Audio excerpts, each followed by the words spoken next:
Assalamualaikum warahmatullahi wabarakatuh. Apa kabar anak-anak? Semoga dalam keadaan sehat. Perkenalkan, nama Ibu Yolanda Ibrahim. Di sini Ibu sebagai guru bahasa Indonesia. Baik, kita masih lanjut ke dalam materi, yaitu tentang iklan, slogan, dan poster. Yang pertama ada struktur teks iklan. Struktur teks iklan dibagi menjadi dua. Yang pertama ada pengenalan produk. Nah, bagian ini dapat pula disebut sebagai judul teks. Dan yang kedua ada pernyataan persuasif, berisi pernyataan yang mendorong pembaca atau pendengar berbuat sesuatu. Bagian ini biasanya berupa pernyataan tentang kelebihan produk yang ditawarkan. Selanjutnya ada kaidah kebahasaan teks iklan. Yang pertama ada persuasif, yaitu bersifat mengajak atau mendorong seseorang. Artinya, iklan bersifat mengajak para pembaca supaya tertarik untuk membeli sesuatu yang dipromosikan. Kalimat persuasif ditandai dengan kata mari, ayo, dan katakan atau ajakan yang lainnya. Contoh, ayo jaga lingkungan dengan tidak membuang sampah sembarangan. Nah, yang kaidah kebahasaan kedua ada imperatif yang artinya permintaan, ajakan, dorongan, atau larangan. Adapun kalimat imperatif seperti ditandai oleh kata-kata seperti temukan. Kata lainnya adalah ikutilah, hadirilah, wujudkanlah, nyatakanlah, nikmati, sebaiknya, marilah, ayolah, dan janganlah.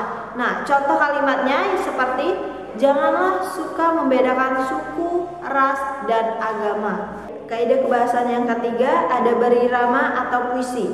Maksudnya di sini pengulangan bunyi pada akhir kata. Contoh, dunia sempurna tanpa narkoba. Nah, di akhir kata itu berirama a, yaitu dunia a, sempurna a, tanpa a, dan narkoba diakhiri dengan kata a.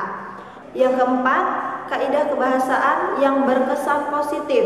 Nah, maksudnya di sini teks iklan haruslah terkesan positif di hadapan para konsumennya. Hal ini berguna untuk menarik perhatian konsumen dengan menampilkan hal-hal positif pada produknya. Tidak mungkin suatu iklan menjelekkan produknya sendiri. Pasti semua perusahaan yang membuat iklan akan memberikan kesan yang positif. Dan yang kelima, kaidah kebahasaan yang kelima atau yang terakhir ada ringkas. Nah, ringkas di sini artinya dalam membuat suatu iklan harus menggunakan kata yang ringkas supaya lebih diingat para konsumen, dan kata yang berbelit-belit akan dihindari saat membuat suatu teks atau suatu iklan. Selanjutnya ada langkah-langkah dalam menulis iklan. Yang pertama, mulailah dengan pernyataan yang menarik perhatian halayak ramai, yaitu berfokus pada kepentingan atau masalah yang mereka hadapi. Sebagai contoh, jika kamu bermaksud untuk menjual obat jerawat, gunakanlah kata-kata seperti wajah Anda berjerawat.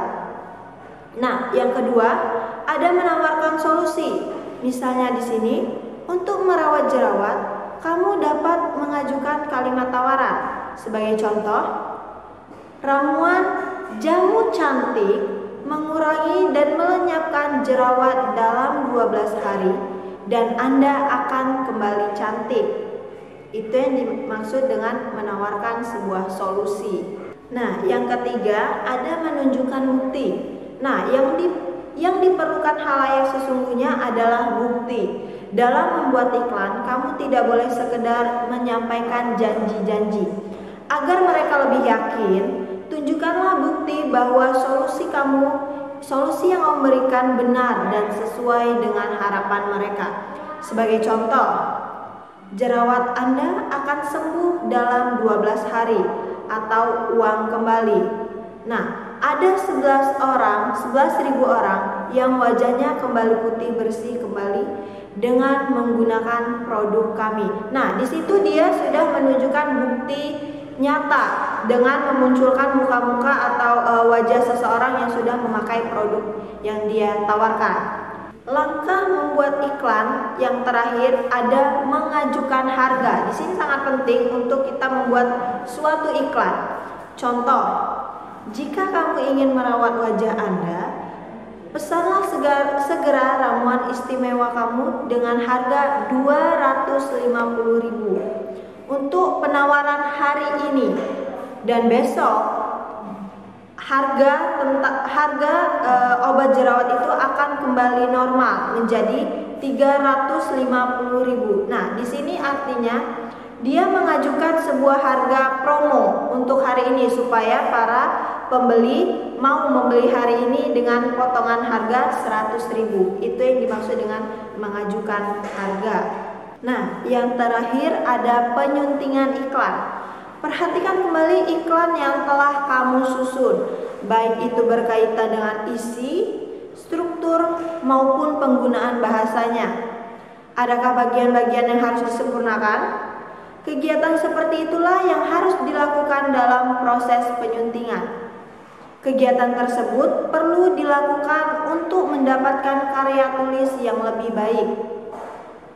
Penyuntingan hampir sama dengan kegiatan dalam mengevaluasi.